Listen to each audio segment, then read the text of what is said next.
دارد شب از راه میرسد. دلم یک قصه میخواهد که سرتاسرش پر از حرفهای ماه باشد. داستانی نه به بلندی کوه، نه به دور و درازی قاف. همین که خیالم را از رسیدن نور به بیخوابی چشمهای مانده به در راحت کند برایم کافی است.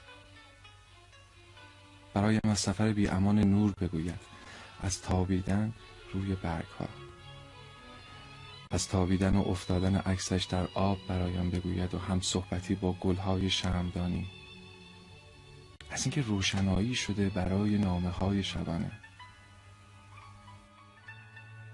دلم میخواهد ماه برایم قصه بگوید و من به خواب بروم.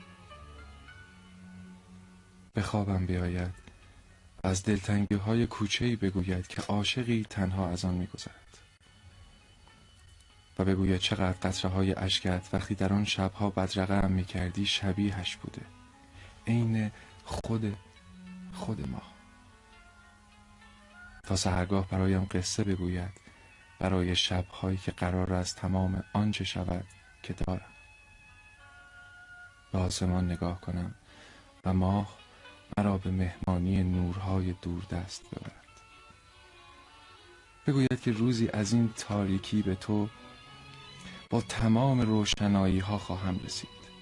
از پس کوههای دور با نور ماه پیدایت میکنم. و ای شادی روز، و ای امید شبهای تاریک، سلام مرا به همان درخت بید برسانید که من مرد قصه های ناتمامم.